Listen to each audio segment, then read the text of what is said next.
রাধে রাধে আমার প্রিয় পরিবার, প্রিয় দর্শক। আশা করি আপনারা সবাই ভালো আছেন। আমরাও আপনাদের ভালোবাসায়, ঈশ্বরের আশীর্বাদে ভালো আছি। এটা ছিল গত পরশু দিনের ভিডিও। গত পরশু দিন এবং গতকাল দুদিনের ভিডিও মিলে আজকে হলো সোমবার আমি ভিডিও দিচ্ছি। গত পরশু দিনের সকালবেলায় আমি উঠেই ভাবলাম যে আমার এই ঘরটার আমি বিছানার চাদরটা চেঞ্জ করে নেব। তো বন্ধুরা, পুরো কথা কমপ্লিট হয়নি। দেশে বিদেশের যে যেখান থেকেই দেখছেন, আশা করি সবাই ভালো আছেন এবং ভিডিওটি নিশ্চয়ই ভালো লাগবে। ভিডিওটি দেখার সময় একটা লাইক দিয়ে দেখা শুরু করলে আমি খুব খুশি হব। আর যথারীতি এই যে জানালার পর্দা যেদিন যেদিন বিছানা চেঞ্জ করি সেদিন ঘরটা একবারে ডিপ ক্লিন করে নিই। যেই ঘর যেদিন বিছানার চাদর চেঞ্জ করি তো একবারে ডিপ ক্লিন করে নিই, না হলে না আমার কেমন যেন করে। মানে এই তোষক ঝাড়লেই একটু ধুলো ওড়ে, এগুলো তো হতেই থাকে সব সময়। তো এই জানালাটা ভালো করে মুছে নিচ্ছিলাম। আর খুব বেশি ঠান্ডা আছে আমাদের এখানে তা নয়, জানি না অন্যান্য জায়গায় কেমন ঠান্ডা। এই কিছুক্ষণ সোয়েটার পরে কাজ করার পরেই না বেশ গরম লেগে যায়। তো রৌদ্রুও, এই যে জানালা দিয়ে রৌদ্রু আসছে দেখতেই পাচ্ছেন, রৌদ্রুটা বেশ ভালোই রৌদ্রু উঠছে, যার জন্যই ঠান্ডাটা লাগে না। আর হচ্ছে এখানে এই যে আমি চাদরটা চেঞ্জ করে নিলাম। আর শীতকালে এই চাদরটা না আমার অনেক বছর হয়ে গেছে, এত ভালো রং, অনেকটাই ফেড হয়ে গেছে। মানে নতুন যখন ছিল এত সুন্দর ছিল না, মানে কি বলবো। কিন্তু আমি পুরনো চাদরগুলি কিন্তু ফেলি না। হ্যাঁ, যেগুলো আর একদম ইউজ করা যায় না তখন আলাদা কথা, নইলে চাদরগুলো রেখে দিই। আর এই যে চাদরটা পেতে নিচ্ছিলাম। চাদর পাততে কিন্তু ভীষণ কঠিন কাজ মনে হয় আমার কাছে। হ্যাঁ, যে মানে ওই আসলে চাদরটা একটু ছোট, যার জন্যই একটুখানি মানে অসুবিধে হচ্ছে আর কি। চাদরটা খুব ভালো কিন্তু একটু ছোট। যাই হোক, এদিকে সুন্দর করে বিছানা উঠিয়ে নিচ্ছিলাম। আর ডিপ ক্লিন মানেই সেই ঘরের সেদিনের ঝুলঝাড়া সবটাই থাকে, কিন্তু সব কিছু কাজ তো আর আমার ক্যামেরাবন্দি করা হয়নি। অফ ক্যামেরায় অনেক কাজই করা হয়ে গেছে, তাই সবটা কিন্তু দেখানো হয়নি। আর এই যে বালিশের কভার, লাস্ট এই বালিশটার কভার ভরছিলাম। এই বালিশটা যখন আনা হয়েছিল আপনাদের দেখিয়েছিলাম, দুটো বালিশ আনা হয়েছিল, আমি শুতে পারতাম না, কি উঁচু। আর এখন দেখুন এই শুতে শুতে কয় মাস হলো, 1 মাস হলো হয়তো বালিশগুলো এসছে। বালিশগুলো কেমন একদম মানে চেপটে গেছে।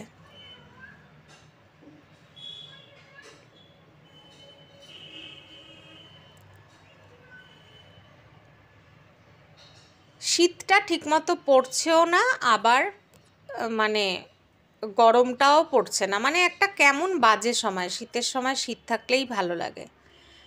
তো যাই হোক, এদিকে তারপরে হচ্ছে আমি টেবিলটাও ঠিক করে নেব। হ্যাঁ, যেদিন চেঞ্জ করি তো সব কিছুই চেঞ্জ করি। দুটো কম্বল রেখেছিলাম, কিন্তু আমি গতকাল একটা কম্বল তুলে দিয়েছি, এখন লাগছে না।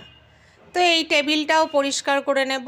এখানে সমস্ত ওষুধপত্র, আগডুম বাগডুম অনেক জিনিসপত্র আছে, এগুলোকেও একটুখানি চেঞ্জ করে নেব।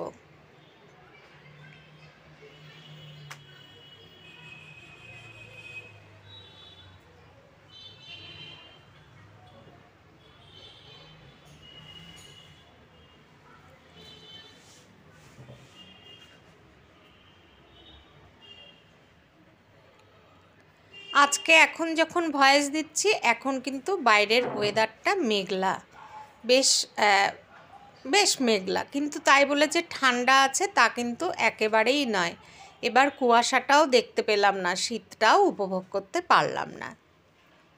শীত সম্বন্ধে অনেক কিছু বলে ফেললাম।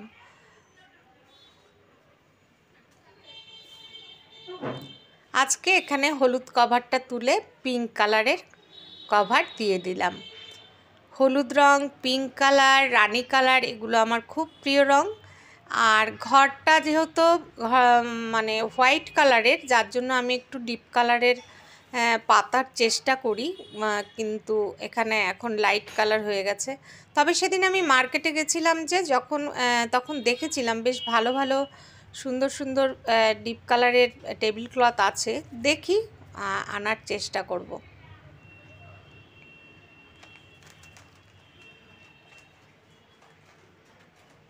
আর এই যে আবার সমস্ত জিনিস যথাস্থানে মুছে মুছে রেখে দিচ্ছি।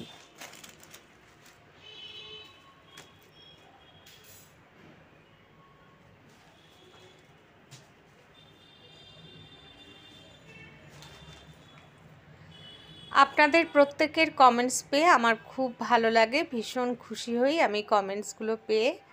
এক দিদিভাই লিখেছেন যে এই সময় লাউ খেতে না, পালং শাক খেতে না, লাউ খেলে ঠান্ডা লাগবে। হ্যাঁ দিদিভাই, আমার খুব ভালো লাগে আপনাদের কমেন্টসগুলো পেয়ে। পালং শাকটা সত্যিই আমার প্রায় প্রতিদিনই খাওয়া হয়ে যাচ্ছে।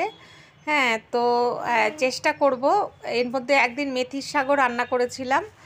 তো এখন যেই পালং শাকটা এনেছি সেটা কয়েকদিন চলবে, সেই জন্য পালং শাকটাই দেখানো হয়ে যাচ্ছে। হ্যাঁ, এবারের পালং শাক শেষ হয়ে গেলে আবার কিছুদিন আমি পালং শাকটা খাবো না। ঠিকই বলেছেন, অনেক দিন পর পর আমার পালং শাক খাওয়া হয়ে যাচ্ছে।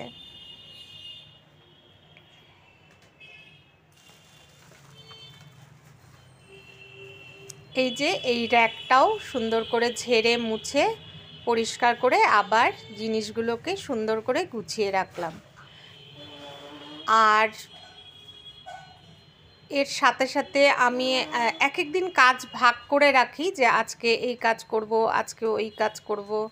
তো সেদিন আমি মার ঘরের পাশে যে বাথরুম, কমোড, টয়লেট সমস্ত কিছু একসাথে একদম ক্লিন করে নিয়েছিলাম। সেগুলো আর দেখানো তো আর হয় না, সব কিছু তো আর দেখানো হয় না, সেটাই।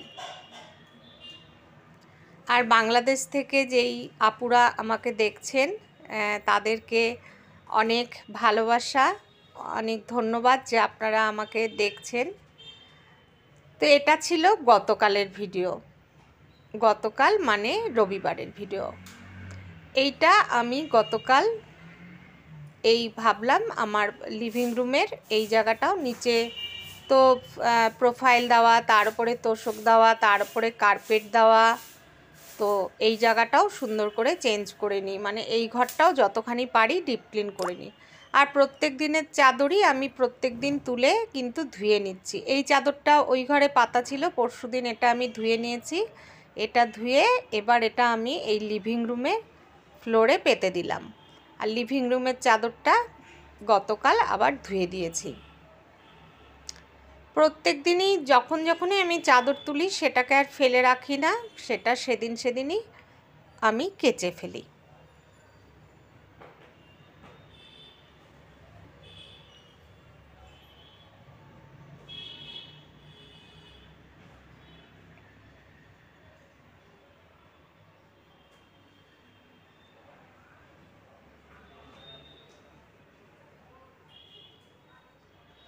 আর প্রতিদিন না এখন আমার ঠিকমতো যোগা করা হচ্ছে না, তার কারণ ঘুম থেকে উঠতে একটু দেরি হয়ে যাচ্ছে। আর পুজো দেওয়ার চিন্তা, পুজোটা যদি সকাল সকাল না দিয়ে ফেলতে পারি, স্নানটা না করতে পারি সকাল সকাল, তাহলে কিন্তু মানে বেলা হয়ে যায় পুজো দিতে। আজকে মানে এটা যে গতকালও কিন্তু আমি সকাল সকাল স্নান সেরে নিয়ে তারপরে কিন্তু আমি পুজো দিয়ে তারপরে কিন্তু এই কাজগুলো করছিলাম। ঠিক আছে, এই যে চেঞ্জ করাটা, সেটা পুজোটা তখন আমি আর ভিডিও করিনি। তো এটাই আর কি, পুজোর সময় না ভিডিও করতে গেলে মনে হয় যেন পুজোয় মন বসে না, আমি দেখতে পাচ্ছি, যার জন্য আমি এখন না পুজোর সময় ভিডিও করি না, পরে ছবিগুলো মানে পরে ভিডিওটা করি আর কি। এটা জানি না আর সবারও তাই মনে হয় কি না, ক্যামেরা চলতে থাকলে ওই তখন মনে হয় যেন মন্ত্রগুলোও ঠিকভাবে উচ্চারণ হয় না, এটাই আর কি। সেই জন্য আজকাল আমি পুজোর সময় আর ক্যামেরাটা ওখানে নিয়ে রাখি না।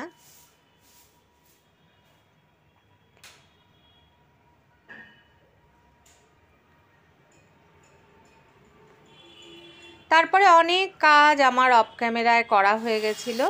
এদিকে চলে আসলাম আমি রান্নাঘরে। একদিকে ভাত বসিয়ে দিয়েছি, এর মধ্যে তো মাকে খেতে দেওয়া, কালকে কি দিয়েছিলাম, কালকে দুধ মুড়ি খেয়েছিলেন মা।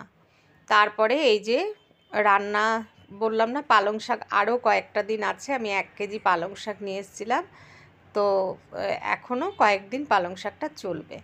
পালং শাক, ওদিকে করেছিলাম পেঁপে দিয়ে মুসুর ডাল আর ডিমের পোচ, এটা তো আমার হয়।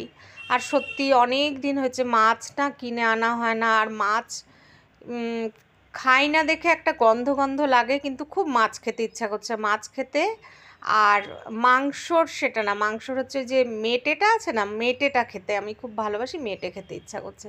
কিন্তু এই শীতকালে মাছ এনে মাছ ধুতে গেলেই আমার সারা গায়ে গন্ধ করবে, আবার মনে হয়। আর আমাদের এখানে মাছ, আমি যেই বাজারে যাই না, সকালবেলায় মাছটা ওঠে না, বিকেলবেলায় মাছ বাজারটা বসে, তো এনে মাছ ধুয়ে আবার যদি আমি গা ধুতে যাই রাত্রি হয়ে যাবে। কিন্তু বিশ্বাস করুন, এত আমার মাছ খেতে ইচ্ছা করছে, মানে কি বলবো, ভীষণভাবে মাছ খেতে ইচ্ছা করছে, মাছ খেতে। আর সেই মানে মাংস নয়, যে বললাম না মেটে মেটে চচ্চড়ি টাইপের এরকম, কিন্তু মাংসটা পরে হলেও চলবে, মাছটা দেখি কি ব্যবস্থা করতে পারি।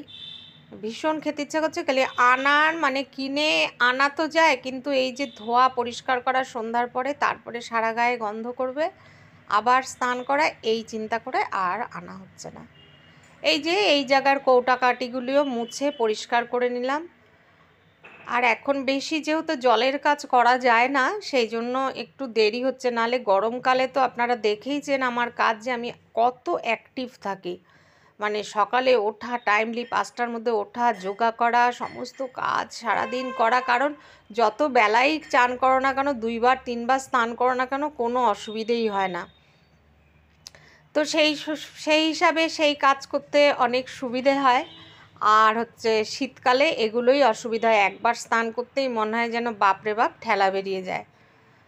আর গিজার থাকলে তাও একটা সুবিধে, কিন্তু মেয়েকে আমিই না করেছিলাম যে গিজার দিতে হবে, আনতে হবে না 2 মাসের জন্য, বেকার বেকার। তো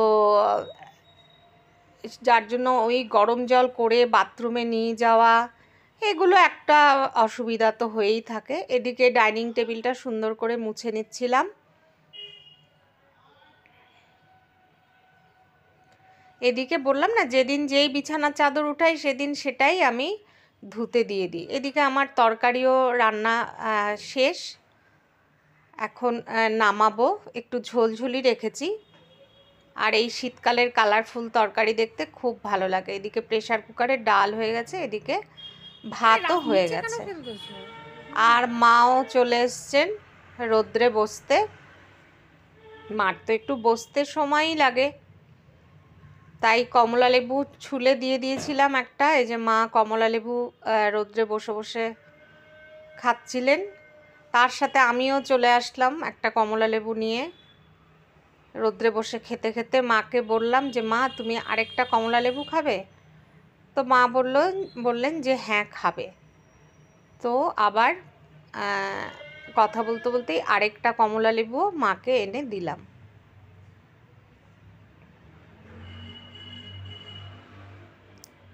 বন্ধুরা, আপনারা আমাকে যদি একটু সাপোর্ট করেন, সাবস্ক্রাইব করেন, মানে পুরো স্কিপ না করে যদি দেখেন, তাহলে খুব ভালো হয়। আমাকে একটু সাপোর্ট করবেন, আর চ্যানেলটাকে যদি সাবস্ক্রাইব করেন তাহলে মানে অসম্ভবভাবে আপনাদের কাছে আমি কৃতজ্ঞ থাকব। আর যারা সাবস্ক্রাইব করেছেন তাদের কাছে আমি ভীষণভাবে কৃতজ্ঞ। যারা আমার ভিডিও দেখছেন, সম্পূর্ণভাবে যারা দেখেন, তাদের কমেন্টসেই বোঝা যায় যে তারা পুরো ভিডিওটা দেখেছেন। আর আবার অনেকে আছেন যে শুরুতেই একটা টাইটেল দেখেই একটা কমেন্ট করে দেয়, সেটাও বোঝা যায়। তো যাই হোক, সেটা তো যার যার দেখার মানে কি বলবো, যার যার দৃষ্টি, যার যার নজর, যার যার দেখার ভঙ্গি।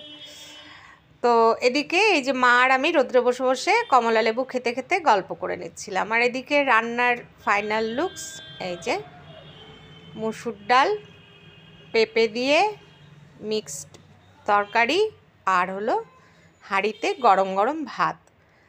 তো আমি তো ভাতটা খাই না দুপুরবেলা, যেহেতু ডিনারটা তাড়াতাড়ি করে নিই। তো আমি এদিকে হচ্ছে এই যে রান্নাঘরও একদম পরিষ্কার করা হয়ে গেছে, আর খেতে বসে পড়লাম। আমি নিয়ে নিলাম বাটিতে সবজি, আর তারপরে ডাল নিয়ে নেব। আর এই যে মার জন্য খাবার বেড়ে নিয়েছি।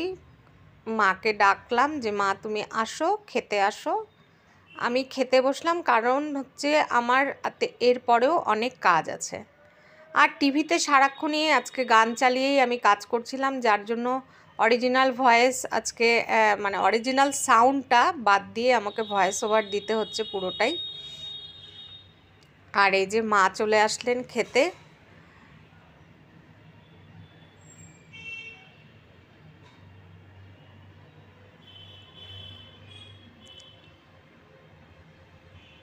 পালং শাক না, আমার কাছে পালং শাক, মেথির শাক এগুলো একটুখানি তিতকুটে মনে হয়, মানে আমার কাছে একটু তিতকুটে লাগে। তাই মাকে আমি বলছিলাম যে মা তোমার লাগে, মা বলে না।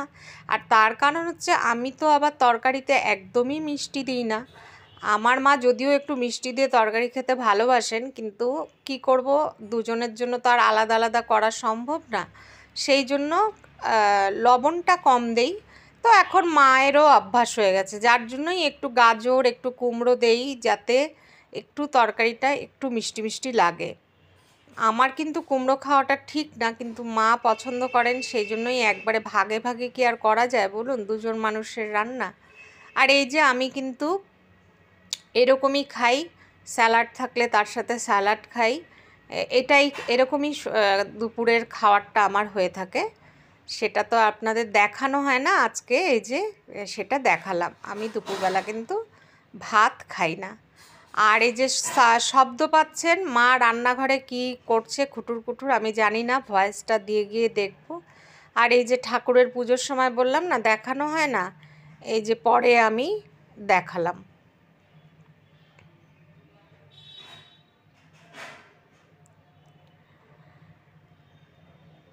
আর এদিকে আমার সব কাজ একদম কমপ্লিট হয়ে গেছে। মা শুয়ে আছেন, আর আবার একদমই চলে আসলাম ডিনারে। এই যে ডিনারে, এটা কিন্তু ডাবল ডিমের পোচ, হ্যাঁ, ভাববেন না যে সিঙ্গেল ডিমের পোচ, ডাবল ডিমের পোচ। আর এই বেলা কিন্তু 7:30টার মধ্যে, যেহেতু এখন আমি কিন্তু অল্প, এই দেখুন একটুখানি ভাত নিয়ে নিয়েছি। ভাত, ডবল ডিমের পোচ, ডাল, সবজি। তো ঠিক আছে, সবাই ভালো থাকবেন।